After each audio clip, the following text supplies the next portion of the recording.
नमस्कार दोस्तों।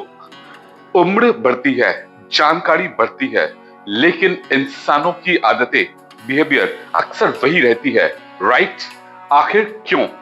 पिछले वीडियो में हमने समझा था कि अपनी सांस पर ध्यान देना ही अपने मन और भावनाओं को नियंत्रित करने का सबसे प्रभावी माध्यम है। लगभग हर ध्यान पद्धति किसी न किसी रूप में सांस पर ध्यान देने की बात करती है, लेकिन विपासना हमें इससे भी एक कदम आगे ले जाती है। विपासना कहती है कि हमारे अंदर दो स्तर पर मन काम करता है। पहला है बौद्धिक मन, जो सोचता है, समझता है और सही गलत का निर्णय करता है। हमें पता होता है कि गुस्सा नहीं करना चाहिए, तनाव नहीं लेना चाहिए, किसी से द्वेष नहीं रखना चाहिए, लेकिन फिर भी छोटी सी बात पर हम इतना संतुलन खो देते हैं। ऐसा क्यों होता है? क्योंकि हमारे भीतर एक अंतर मन भी होता है, जो हमारी पुरानी आदतों, अनुभवों और प्रतिक्रियाओं का विशाल भंडार है।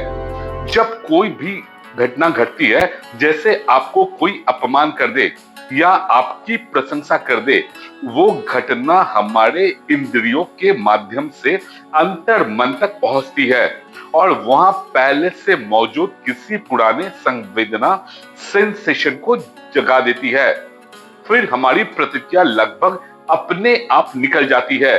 इसीलिए हम बार बार वही व्यवहार दोहराते रहते हैं, चाहे हमारा ज्ञान कितना भी बढ़ जाए। विपासना कहती है, यदि जीवन बदलना है तो केवल विचार बदलने से काम नहीं चलेगा, प्रतिक्रिया देने की आदत बदलनी होगी। इसलिए विपासना में सबसे पहले अपने सांस पे ध्यान देकर मन को एकाग्र किया जाता है। जब मन स्थिर होने लगता है, तब पूरे शरीर का सद्भाव से निरीक्षण किया जाता है, सिर से पैर तक और पैर से सिर तक। और इस दौरान शरीर के अनेक प्रकार के संवेदनाएं महसूस होती है, कहीं दर्द, कहीं झुनझुनी, कहीं कड़वी, कहीं ठंडी, कहीं कंपन। अब सबसे महत्वपूर्ण बात, इन संवेदनाओं पर प्रतिक्रिया नहीं करनी है।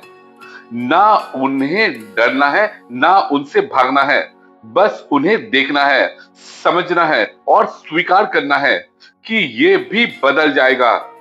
धीरे धीरे आपका अंतर मन एक नई आदत सीखने लगता है, हर परिस्थितियों में शांत और संतुलित रहने की।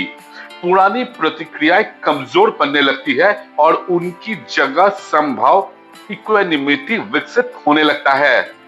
यही कारण है कि विपासना केवल एक ध्यान पद्धति नहीं, बल्कि जीवन जीने की एक कला है।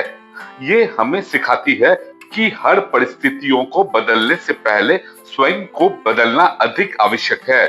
अगर आपको ये वीडियो उपयोगी लगा हो तो उसे अपने परिवार और दोस्तों के साथ जरूर साझा करें।